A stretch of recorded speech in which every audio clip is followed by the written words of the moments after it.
আসসালামু আলাইকুম। Technique easy এডুকেশনের পক্ষ থেকে নবম দশম শ্রেণীর শিক্ষার্থীদের জানাচ্ছি শুভেচ্ছা।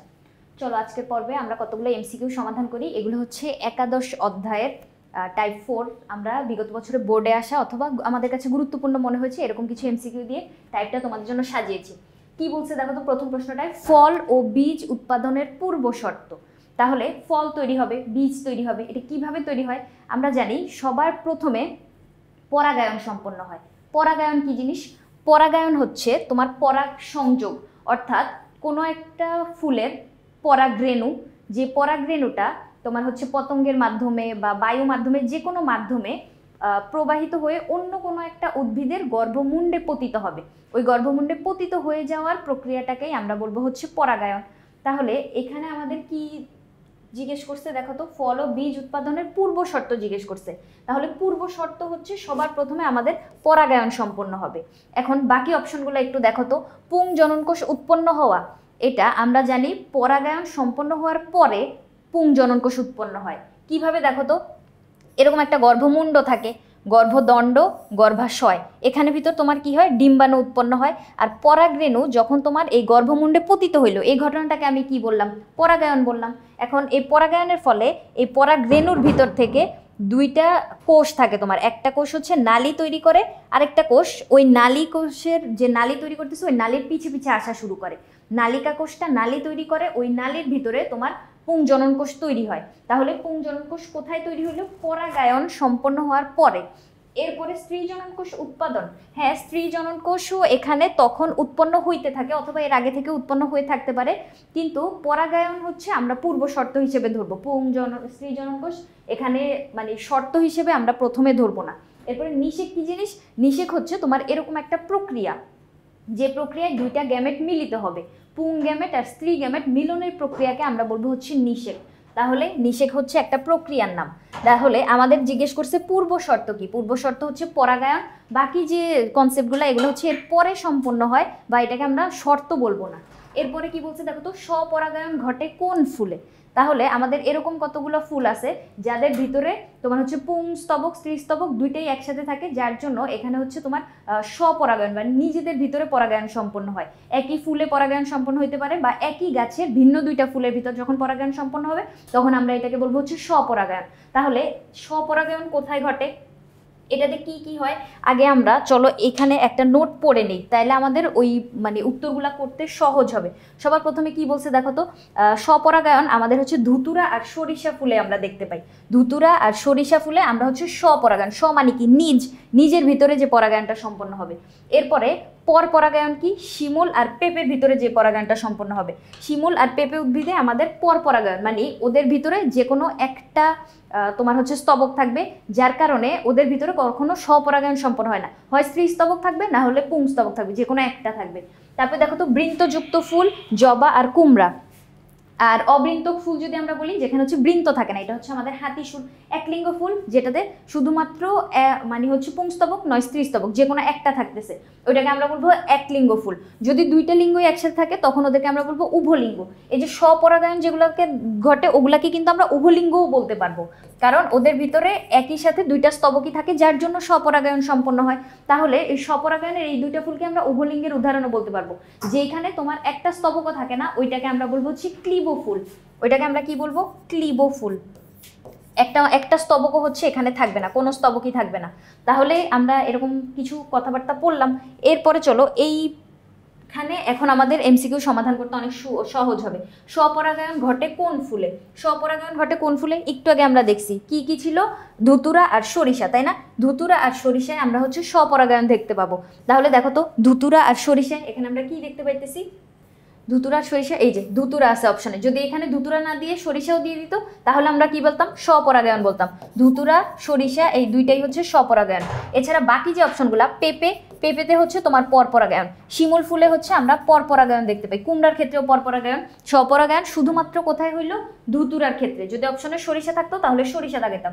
নিচের কোন প্রজাতির চরিত্রগত বিশুদ্ধতা বজায় থাকে এবং অভিযোজন ক্ষমতা কম? এখন অভিযোজন ক্ষমতা বলতে আমরা কি বুঝি? খাপ খাইয়ে নেওয়ার যে ক্ষমতাটা। এখন আমরা এই যে বৈশিষ্ট্যটা অভিযোজন ক্ষমতা অর্জন করতে দেখি, অথবা চরিত্রগত যে বিশুদ্ধতা, অর্থাৎ তোমার বৈশিষ্ট্য সেম থাকবে, এরকম যে জিনিসগুলা এটা আমরা দেখতে পাই হচ্ছে স্বপরাগায়নের ক্ষেত্রে। কি জন্য? স্বপরাগায়নে একই ফুলে ও অথবা একই উদ্ভিদের ভিন্ন দুইটা ফুলের ভিতর পরাগায়ন সম্পন্ন হচ্ছে। তাহলে একই ফুলে যদি পরাগায়ন সম্পন্ন হয় বা একই উদ্ভিদে, ওই উদ্ভিদের নিজস্ব কিছু বৈশিষ্ট্য আছে, ওর বৈশিষ্ট্য ওর ভিতরেই থাকতেছে, অন্য কোনো বাইরের বৈশিষ্ট্য এখানে এসে মানে কম্বিনেশন ঘটাচ্ছে না বা মিক্স হচ্ছে না। তাহলে এখানে চরিত্রগত বিশুদ্ধতা বজায় থাকতেছে, তাই না? চরিত্রগত বিশুদ্ধতা বজায় থাকবে। আর অভিযোজন ক্ষমতা কম। কি জন্য কম? যদি বাইরে থেকে নতুন একটা বৈশিষ্ট্য এসে যুক্ত হইতো, তাহলে না তুমি নতুন নতুন বৈশিষ্ট্য অর্জন করতে পারতা। নতুন বৈশিষ্ট্যের কারণে তুমি হচ্ছে অভিযোজন ক্ষমতা অনেক বাড়তো। কি জন্য? অভিযোজন ক্ষমতা বলতে আমরা খাপ খাইয়ে নেওয়ার ক্ষমতাটাকে বুঝি। তাহলে এই উদ্ভিদ যাদের নিজেদের ভিতর পরাগায়ন সম্পন্ন হয়, ওরা কিন্তু এই বৈশিষ্ট্যটা অর্জন করতে পারে না, ওদের চরিত্রগত বিশুদ্ধতা বজায় থাকে। তাহলে আমরা কোথায় দেখব? যেখানে স্বপরাগায়ন হয় সেখানে এই বৈশিষ্ট্যগুলো। স্বপরাগায়ন তাহলে কোথায় হয়? সরিষা, ধুতুরা, তাই না? সরিষা আর ধুতুরার ক্ষেত্রে আমরা স্বপরাগায়ন দেখতে পাই। তাহলে এটা হবে স্বপরাগায়নের ক্ষেত্রে। শিমুল আর পেঁপে এটা হচ্ছে আমাদের পরপরাগায়ন। শিমুল আর পেঁপেতে আমরা দেখতে পাই পরপরাগায়ন। কদম হচ্ছে এরকম একটা ফুল যেটা হচ্ছে তোমার প্রাণীপরাগী। প্রাণীপরাগী একটা ফুল, এটা হচ্ছে কদম। তাহলে এই দেখো একটা প্রশ্নের একটা উত্তর, এই উত্তর ছাড়াও কিন্তু আমরা বাকি অপশনগুলো নিয়েও হচ্ছে একটু ঘাটাঘাটি করলাম। এখানে জিজ্ঞেস করছে কোন ফুলে স্বপরাগায়ন ঘটে, মানে একটু ঘুরায় বলছে যদিও স্বপরাগায়ন ঘটে। আমরা পরপরাগায়ন কোনগুলোতে ঘটে এইটাও পড়ে নিলাম, মানে অপশন যেগুলো আছে। এভাবে করে সমাধান করলে তোমার সুন্দর একটা প্রস্তুতি হবে বলে আমি মনে করি। পরের প্রশ্নটা কি বলছে? স্বপরাগায়নের গুরুত্ব কোনটি? স্বপরাগায়নের গুরুত্ব জিজ্ঞেস করছে। এখন গুরুত্ব বলতে এখানে হচ্ছে কি কি বৈশিষ্ট্য, এটা হচ্ছে আমরা দাগাইতে পারি। বৈচিত্র্যের আবির্ভাব ঘটে মানে নিজেদের ভিতরে। নিজেদের ভিতরে যদি পরাগায়ন সম্পন্ন হয়, এখানে কি কখনো তোমার নতুন বৈচিত্র্য আসবে? কখনোই আসবে না। বৈচিত্র্যের আবির্ভাব স্বপরাগায়নে সম্পন্ন হয় না, এটা হচ্ছে পরপরাগায়নের ক্ষেত্রে। অভিযোজন ক্ষমতা কি বৃদ্ধি পায়? খাপ খাইয়ে নেওয়ার ক্ষমতা। তোমার নিজস্ব কিছু বৈশিষ্ট্য আছে, ওই বৈশিষ্ট্য দিয়েই হচ্ছে তুমি চলতেছো। এখন ওই বৈশিষ্ট্য তোমার ভিতরেই আছে, কারণ তুমি নিজেদের ভিতরে পরাগায়ন সম্পন্ন করতেছো। তাহলে বাইরের কোনো বৈশিষ্ট্য যদি এসে তোমার সাথে যুক্ত না হয়, তাহলে তুমি খাপ খাইয়ে নেওয়ার বৈশিষ্ট্যটা পাচ্ছ না। অভিযোজন ক্ষমতা বলতে তুমি যে প্রতিকূল পরিবেশে টিকে থাকবা, নিজেকে হয় এই পরিবেশের সাথে চেঞ্জ করতে হবে, অথবা যেখানে তুমি টিকে থাকতে পারো এরকম জায়গায় শিফট হয়ে যেতে হবে। এটাই হচ্ছে আমাদের অভিযোজন বা খাপ খাইয়ে নেওয়া। তাহলে অভিযোজন ক্ষমতা স্বপরাগায়নের ক্ষেত্রে বৃদ্ধি পায় না, কম থাকে, অনেক বেশি কম। তাহলে এটা হচ্ছে আমাদের পরপরাগায়নের একটা বৈশিষ্ট্য। জীবের অঙ্কুরোদ্গমের হার বৃদ্ধি পায় না, এই জায়গায় হচ্ছে জীবনী শক্তিও বৃদ্ধি পায় না। জীবের অঙ্কুরোদ্গমের হার এখানে বৃদ্ধি পাবে না, এখানে হচ্ছে হ্রাস পাবে। এটা আমাদের পরপরাগায়নের একটা বৈশিষ্ট্য। জীবের চরিত্রগত বিশুদ্ধতা রক্ষা হয়, হ্যাঁ, এইটা হচ্ছে স্বপরাগায়নের ক্ষেত্রে আমরা দেখতে পাই। কি জন্য? স্বপরাগায়নে তোমার নিজের ভিতরে মানে হচ্ছে পরাগায়ন সম্পন্ন হচ্ছে, সেক্ষেত্রে তোমার বৈশিষ্ট্য তোমার কাছেই থাকতেছে। তাহলে আমরা কি বলবো? চরিত্রগত যে বৈশিষ্ট্য, চরিত্র বলতে আমরা কি কোনো একটা বৈশিষ্ট্য, মানে তোমার ভিতরে যে বৈশিষ্ট্যগুলো আছে ওগুলাকে বুঝতেছি। তাহলে ওই চরিত্রটা বা ওই চরিত্রটা অথবা তোমার বৈশিষ্ট্যগুলো তোমার কাছেই থাকতেছে। তাহলে আমরা এটাকে কি বলবো? চরিত্রগত বিশুদ্ধতা রক্ষা হয়। এটা হচ্ছে আমাদের স্বপরাগায়নের গুরুত্ব বা স্বপরাগায়নের বৈশিষ্ট্য, যেটাই আমরা বলি।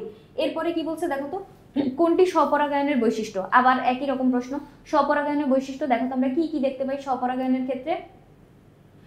এখানে কি নতুন প্রজন্মের উদ্ভিদ নতুন গুণের আবির্ভাব ঘটে? না, এখানে কোনো নতুন প্রজাতির উদ্ভিদ নতুন গুণের আবির্ভাব আমরা ঘটতে দেখি না, এটা পরপরাগায়নে আমরা দেখি। এরপরে জীবনী শক্তি সম্পন্ন বীজ উৎপন্ন হয় না, ওইখানে যে অঙ্কুরোদ্গমের কথাটা বলছিল আর এখানে যে জীবনী শক্তি, এই দুটো হচ্ছে একই কথা। জীবনী শক্তি সম্পন্ন উদ্ভিদ বা বীজ সৃষ্টি হয় না। পরাগরেণুর অপচয় হয় না, পরাগরেণুর অপচয় এখানে হয় না। স্বপরাগায়নের বৈশিষ্ট্য কি এরকম? এখানে হচ্ছে তোমার কাছাকাছি সম্পন্ন হয়। একটা গাছের এই যে একটা ফুলের ভিতর তোমার হচ্ছে এখানে গর্ভদণ্ড, তারপর পাশে হচ্ছে তোমার পুংস্তবকগুলা, ওখান থেকে পরাগরেণু অনেক সাথে সাথে মানে কাছেই এসে হচ্ছে এখানে পতিত হয়ে যেতে পারে, পরাগায়ন সম্পন্ন হয়ে গেল। কিন্তু পরপরাগায়নের ক্ষেত্রে কি হয়? একই প্রজাতির ভিন্ন দুইটা উদ্ভিদ হবে। তাহলে ওই যে পাশে একটা উদ্ভিদ, আবার এইখানে আরেকটা উদ্ভিদ, ওখান থেকে কোনো একটা পতঙ্গ পায় করে তোমার হচ্ছে পরাগরেণুটা আনতেছে, তাহলে অনেক দূরের পথ অতিক্রম করতে হচ্ছে, পথে হচ্ছে তোমার পরাগরেণুটা পড়ে যেতে পারে, হারায় যেতে পারে, সেক্ষেত্রে পরাগরেণুর অপচয় বেশি হয়। কিন্তু স্বপরাগায়নের ক্ষেত্রে পরাগরেণুর অপচয় কম হয়। কি জন্য? কারণ কাছাকাছি অবস্থান করে, তাহলে পরাগরেণুর অপচয় কম হয়, এটা স্বপরাগায়নের বৈশিষ্ট্য আমরা বলতে পারি। নতুন গাছের অভিযোজন ক্ষমতা লোপ পায়। অভিযোজন ক্ষমতা লোপ পায় বলতে লোপও পায় না, বৃদ্ধিও পায় না, এটা হচ্ছে যেমন ছিল তেমনই থাকে, মানে কমে যায় না। অভিযোজন ক্ষমতা কমবে কেন? তোমার বৈশিষ্ট্য তোমার কাছেই আছে, যতটুকু বৈশিষ্ট্য অতটুকুই আছে, কিন্তু বৃদ্ধি পাচ্ছে না, কিন্তু কমে যায় বলবো না, লোপ পায় বলা যাবে না, যা ছিল তাই থাকে। তারপর নতুন প্রজাতির সৃষ্টিতে কোনটির ভূমিকা নেই? তাহলে দেখো নতুন প্রজাতি সৃষ্টি হবে। কিভাবে নতুন প্রজাতি সৃষ্টি হবে? যখন তোমার দুইটা ভিন্ন উদ্ভিদের বা ভিন্ন বৈশিষ্ট্য যখন মিক্স হবে তখন যে নতুন প্রজাতি সৃষ্টি হবে। তোমার একটু বৈশিষ্ট্য দাও, তোমার একটু বৈশিষ্ট্য দাও, দুইটা বৈশিষ্ট্য যদি মিক্স করে ফেলো নতুন বৈশিষ্ট্য হয়ে যাবে। তাহলে নতুন প্রজাতির যে সৃষ্টিতে এখানে আমরা কোন কোন পদ্ধতিগুলো দেখতে পাই? নতুন প্রজাতি সৃষ্টি বলতে যে কোনো উদ্ভিদের প্রজাতি হইতে পারে, প্রাণীর প্রজাতিও হইতে পারে।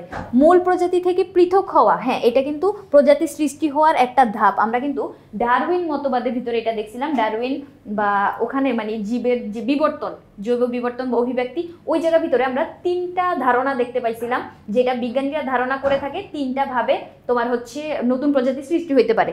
মূল প্রজাতি থেকে পৃথক হয়ে যাওয়া, তুমি তোমার দলের সাথে আসো, তোমার প্রজাতির সাথে আসো, তুমি এরকম একটা অবস্থা সৃষ্টি হলো যেখানে তোমার ভিতরের মানে লুকায়িত কোনো একটা ট্যালেন্ট বের হয়ে গেল। তুমি এখন জানতা না যে এটা তোমার ভিতরে এই ট্যালেন্টটা আছে, তবে তুমি ওয়াও আমি এই কাজটাও করতে পারি, এই দলের সাথে তো আমি আর থাকবো না, আমি এখন এই দল থেকে বের হয়ে আলাদা একটা দলে চলে যাব বা আলাদা একটা প্রজাতি গঠন করব, কারণ আমার এই বৈশিষ্ট্যটা আছে। তাহলে নতুন তোমার প্রজাতি থেকে বের হয়ে নতুন একটা প্রজাতি তৈরি করে ফেললা। এরপরে সংকরায়ন বা হাইব্রিডাইজেশন, এইটার কারণেও কিন্তু নতুন প্রজাতি সৃষ্টি হতে পারে। কিভাবে? আমরা জানি একই প্রজাতির ভিতর প্রজনন সম্পন্ন হয়, আম গাছের সাথে আম গাছের, ঘোড়ার সাথে ঘোড়া, হাতির সাথে হাতি, গরুর সাথে গরু। কিন্তু এখানে কি হবে? ভিন্ন দুইটা প্রজাতির ভিতরে যদি প্রজনন সম্পন্ন হয় সেক্ষেত্রে আমরা যে নতুন সৃষ্ট জীবটা ওইটাতে মানে ভ্যারাইটি দেখতে পাবো বা ওখানে হচ্ছে বৈচিত্র্য সৃষ্টি হবে। তাহলে ওইখানে প্রজাতিও আলাদা সৃষ্টি হয়ে যেতে পারে। তাহলে সংকরায়ন একটা পদ্ধতি। এরপরে ঘটনাক্রমে ক্রোমোজোম সংখ্যা যদি বৃদ্ধি পেয়ে যায়, ক্রোমোজোম সংখ্যা কিভাবে বৃদ্ধি পাবে? আমরা জানি মিওসিস কোষ বিভাজনের কারণে কিন্তু আমাদের ক্রোমোজোম সংখ্যা মানে হচ্ছে মাতৃকোষের ক্রোমোজোম সংখ্যার সমান সমান থাকে।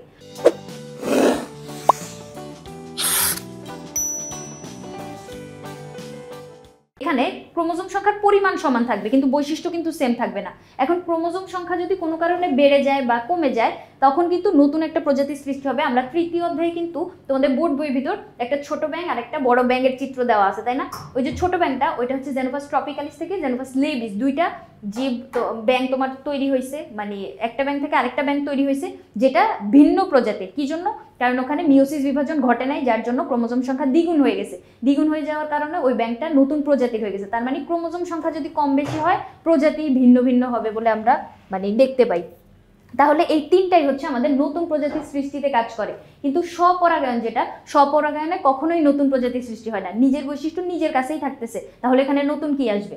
তাহলে স্বপরাগায়ন হচ্ছে আমাদের এই জায়গাটা উত্তর, বাকিগুলোকে আমরা হচ্ছে এখানে নিব না। এরপরে নিচের কোনটিতে নতুন গুণসম্পন্ন বীজ উৎপন্ন হয়? নতুন গুণসম্পন্ন, এতক্ষণ কিন্তু আমরা বলতেছিলাম যে তোমার অভিযোজন ক্ষমতাও হবে না, নতুন প্রজাতি সৃষ্টি হবে না, কোনো মানে বৈচিত্র্য সৃষ্টি হবে না, সেগুলো সবগুলোর উত্তর কি ছিল? স্বপরাগায়ন ছিল। এখন উল্টা কনসেপ্ট আসছে, দেখো তো কি বলছে? নতুন গুণসম্পন্ন বীজ উৎপন্ন হবে, হবে বলছে, নতুন গুণসম্পন্ন বীজ উৎপন্ন হবে। তাহলে এখানে নতুন গুণ কোত্থেকে আসবে? একটা উদ্ভিদ থেকে তুমি কিছু বৈশিষ্ট্য নিবা, আরেকটা উদ্ভিদ থেকে কিছু বৈশিষ্ট্য নিবা, ওইটা যখন কম্বিনেশন ঘটাবা তখন দেখবা যে নতুন একটা বৈশিষ্ট্য পাচ্ছ। তাহলে কোন উদ্ভিদের ক্ষেত্রে আমরা এটা দেখতে পাই? যে উদ্ভিদগুলোতে পরপরাগায়ন সম্পন্ন হবে, তাই না? পরপরাগায়ন আমরা কোথায় দেখছিলাম? পেঁপেতে, তাই না? পরপরাগায়ন কিন্তু আমরা পেঁপেতে দেখছিলাম। এই যে এই জায়গাটায় দেখো আমরা কিন্তু একটু আগেই পড়ছিলাম পরপরাগায়ন শিমুল আর পেঁপে, তাই না? শিমুল আর পেঁপে। তাহলে নিচের কোনটিতে নতুন গুণসম্পন্ন বীজ উৎপন্ন হবে? যেখানে পরপরাগায়ন সম্পন্ন হয়। তাহলে এখানে আমাদের শিমুল নাই, অপশনে পেঁপে আছে। যদি পেঁপে না দিয়ে শিমুল দিত সেক্ষেত্রে কি হইতো? শিমুল হচ্ছে আমি অপশনটা দাগেতাম। সরিষা, ধুতুরা এগুলাতে হচ্ছে তোমার স্বপরাগায়ন সম্পন্ন হয়। স্বপরাগায়ন, স্বপরাগায়নে নতুন বীজ উৎপন্ন হবে না। এরপরে প্রশ্নটা কি বলছে দেখো তো? শেফালির রাস্তার পাশে প্রচুর ধুতুরা ফুল এবং শিমুল গাছের ফুলে ছোট পাখি ঘুরে বেড়াতে দেখতে পেল। শেফালির দেখা গাছ দুটির মধ্যে ভিন্নতা। এখন সে কি কি গাছ দেখছে দেখো তো? ধুতুরা ফুল দেখছে আর শিমুল ফুল দেখছে। তাহলে ধুতুরা আর শিমুল আমরা জানি ধুতুরাতে হচ্ছে তোমার স্বপরাগায়ন সম্পন্ন হয় আর শিমুলের ক্ষেত্রে পরপরাগায়ন সম্পন্ন হয়। তার মানে সে স্বপরাগায়ন পরপরাগায়ন দুইটা পরাগায়নে দেখতে পেল। এরপরে কি জিজ্ঞেস করছে? শেফালির দেখা গাছ দুটির মধ্যে ভিন্নতা। তার মানে স্বপরাগায়ন আর পরপরাগায়নের ভিতর ভিন্নতা আমাদেরকে এখানে লিখতে হবে। এই জায়গাটায় দেখো তো, নতুন বৈশিষ্ট্যের সৃষ্টি হওয়া, হ্যাঁ এটা কিন্তু একটা পার্থক্য। কিভাবে? স্বপরাগায়নে কিন্তু তোমার নতুন বৈশিষ্ট্য সৃষ্টি হয় না, কিন্তু পরপরাগায়নের ক্ষেত্রে আমরা নতুন বৈশিষ্ট্য সৃষ্টি হইতে দেখি। তাহলে এটা অবশ্যই একটা পার্থক্যের বিষয়। পরাগায়ন নিশ্চিত হয়, হ্যাঁ, এটাও একটা পার্থক্যের বিষয়। কিভাবে বলো তো? পরাগায়ন, পরপরাগায়নের ক্ষেত্রে কিন্তু আমরা সবসময় পরাগায়ন নিশ্চিত হইতে দেখি না। কি জন্য? এখানে তোমার যে বাহকটাকে অনেক দূরের পথ অতিক্রম করে অন্য একটা উদ্ভিদে যাইতে হয়। কারণ আমরা কি জানি, একই প্রজাতির ভিন্ন দুইটা উদ্ভিদের ভিতর যখন পরাগায়ন সম্পন্ন হবে, তাহলে ভিন্ন দুইটা উদ্ভিদে, এইখানে একটা উদ্ভিদ আরেকটা উদ্ভিদ আরেকটু দূরে, সেখানে ওকে যখন দূরত্ব অতিক্রম করতে হয়, সেক্ষেত্রে কি হয়, তোমার হচ্ছে পরাগায়নটা অপচয় হয়ে যেতে পারে। তাহলে পরাগায়ন নিশ্চিত মানে শিওর হবে নাকি এটা আমরা জানি না, কিন্তু স্বপরাগায়নের ক্ষেত্রে আমরা একদম শিওর যে এই মানে কাছাকাছি অবস্থান করতেছে একটা ফুলের ভিতর, পরাগায়ন এখানে নিশ্চিত হবে। তাহলে পরাগায়ন নিশ্চিত হওয়া না হওয়া এটা কিন্তু একটা পার্থক্যের বিষয়। এরপরে প্রচুর পরাগরেণু নষ্ট হওয়া। হ্যাঁ, পরাগরেণু নষ্ট হইতে আমরা পরপরাগায়নের ক্ষেত্রে দেখি, কিন্তু স্বপরাগায়নের ক্ষেত্রে কিন্তু আমরা পরাগরেণু কম নষ্ট হইতে দেখি। তাহলে এই তিনটাই কিন্তু আমরা স্বপরাগায়ন পরপরাগায়নের পার্থক্যের বিষয় হিসেবে বলতে পারি। তাহলে আমাদের এখানে কি হলো, তিনটাই হচ্ছে এই জায়গাটায় উত্তর। এরপরের প্রশ্নটা কি বলছে দেখো তো, শিক্ষক শ্রেণীকক্ষে পরাগায়ন সম্পর্কে আলোচনা করছিলেন। তিনি একটি কদম ফুল দেখিয়ে বললেন এতে এক ধরনের পরাগায়ন সম্পন্ন হয়।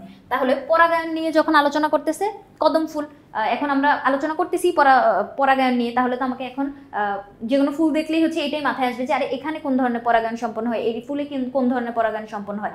তাহলে উনি একটা কদম ফুল দেখায় কি বললো ছাত্রদের, যে এখানে যে ধরনের পরাগায়ন সম্পন্ন হয় ওই ফুলটা ছাড়াও, মানে প্রশ্নটা কি বলছে, ওই ফুলটা ছাড়াও কোন ফুলে উক্ত পরাগায়ন সম্পন্ন হয়। তাহলে আমরা জানি কদম ফুলে হচ্ছে পরপরাগায়ন সম্পন্ন হয়, তাই না? এখন কদম ফুলে পরপরাগায়ন, এটা আর কোন ফুলে আমরা পরপরাগায়ন দেখতে পাবো? দেখো আমরা কিন্তু শুরুতেই পড়ে নিয়েছিলাম একসাথে, পরপরাগায়ন শিমুল আর পেঁপে, শিমুল আর পেঁপেতে পরপরাগায়ন হবে। কদম ফুলের ক্ষেত্রেও আমরা পরপরাগায়নই দেখতে পাই। তাহলে এখানে আমাদের কি বলছে, যে কদম ফুল ছাড়াও কোন ধরনের কোন ফুলে এই ধরনের পরাগায়ন হবে। তাহলে কদম ফুলে আমাদের পরপরাগায়ন আর আমাদের কোথায় হচ্ছিল দেখো তো, শিমুল আর পেঁপের ক্ষেত্রে, তাই না? তাহলে অপশনে শিমুল থাকবে অথবা পেঁপে থাকবে, ওইটাই হচ্ছে আমরা এখানে দাগাবো। শিমুল অথবা পেঁপে যেটাই থাকুক ওইটাই হচ্ছে আমরা সঠিক দাগাবো, শিমুল অথবা পেঁপে। এরপরে কুমড়া, সরিষা, ধুতুরার ক্ষেত্রে তো আমরা স্বপরাগায়ন দেখতে পাই। কুমড়ার ক্ষেত্রেও স্বপরাগায়ন, সরিষার ক্ষেত্রেও স্বপরাগায়ন। সরিষা আর ধুতুরা হচ্ছে তোমার বইয়ে সরাসরি বলে দেওয়া আছে, কিন্তু কুমড়ার ক্ষেত্রেও কিন্তু আমরা স্বপরাগায়নে দেখি। তাহলে পরপরাগায়ন আমরা কই দেখলাম, কদম, শিমুল, পেঁপে, কদম, শিমুল, পেঁপে, পরপরাগায়ন। এরপরের প্রশ্নটা কি বলছে, উদ্দীপকে ফুলটির পরাগায়নের ক্ষেত্রে অসুবিধা, তার মানে পরপরাগায়নের ক্ষেত্রে অসুবিধা। পরপরাগায়নের ক্ষেত্রে আমরা কি দেখতে পাই না, দেখো তো, নিশ্চয়তা কম। হ্যাঁ, এটা কিন্তু একটা অসুবিধা, পরপরাগায়নে তোমার নিশ্চয়তা কম। কি জন্য? ওই যে এটা কিন্তু আমরা এর আগের অপশনটাতেও এক্সপ্লেন করছিলাম, যে এখানে তোমার বাহকটাকে অনেক দূরের পথ অতিক্রম করতে হয়, যার জন্য আমরা একদম শিওরভাবে বলতে পারি না যে পরাগায়নটা মানে হবে নিশ্চিতভাবে। তারপরে প্রজাতির বিশুদ্ধতা কমে যায়। হ্যাঁ, প্রজাতির বিশুদ্ধতা এখানে কমে যায়। কি জন্য? তোমার একটা প্রজাতি, একটা উদ্ভিদের নিজস্ব কিছু বৈশিষ্ট্য, প্রজাতিগত কিছু বৈশিষ্ট্য, এই বৈশিষ্ট্যগুলা তোমার অন্য একটা উদ্ভিদের সাথে কিন্তু মিক্স হয়ে যাচ্ছে। তুমি পরাগরেণু আসছে একটা উদ্ভিদ থেকে, ডিম্বাণু আবার অন্য একটা উদ্ভিদের, যখন ওখানে মিক্স হবে তখন দেখবা যে মানে পরপরাগায়নের ক্ষেত্রে আমরা এরকম দেখতে পাই যে দুইটা উদ্ভিদের বৈশিষ্ট্যগুলো মিক্স হচ্ছে। তাহলে আমরা এটাকে কি বলবো, প্রজাতির বিশুদ্ধতা কিন্তু এখানে কমে যাচ্ছে, মানে ওই প্রজাতিতে অন্য অন্য বৈশিষ্ট্য এসে হচ্ছে সংযুক্ত হয়ে যাচ্ছে। নতুন যে বীজটা তৈরি হবে ওই বীজে কিন্তু তোমার সেম ওই উদ্ভিদটার মতো বৈশিষ্ট্য থাকবে না, দুইটা উদ্ভিদের কম্বিনেশনে হবে। তাহলে প্রজাতির বিশুদ্ধতা কমে যায়, এটা একটা অসুবিধা। এরপরে পরাগরেণু কম লাগে। হ্যাঁ না, পরাগরেণু এখানে কম লাগে না, পরাগরেণু এখানে অনেক বেশি লাগে। স্বপরাগায়নের ক্ষেত্রে পরাগরেণু কম লাগে, পরপরাগায়নের ক্ষেত্রে পরাগরেণু অপচয় অনেক বেশি হয়, কারণ ওই যে বাহকটাকে অনেক দূরে যাইতে হয়। তাহলে 1 আর 2 নাম্বারটা আমরা এখানে সঠিক বলতে পারতেছি। তাহলে চলো আমরা যে প্রশ্নগুলো সমাধান করলাম, আশা করি তোমরা বুঝতে পারছো। এখানে কনসেপ্ট কিন্তু খুবই ইজি। আমরা কনসেপ্ট কি দেখলাম, এই যে এখানে যেই পড়াগুলো পড়লাম, ওই যে স্বপরাগায়ন কোথায় ঘটে, পরপরাগায়ন কোথায় ঘটে, আর ওদের কিছু বৈশিষ্ট্য, যে কোথায় তোমার অভিযোজন ক্ষমতা বেশি, কোথায় বৈচিত্র্য সৃষ্টি হয় বেশি। তাহলে এই কনসেপ্টটা বুঝতে পারলেই প্রশ্নগুলো সমাধান করা যাবে বলে আমি মনে করি। পরবর্তী পর্ব দেখার আমন্ত্রণ রইল। ধন্যবাদ সবাইকে।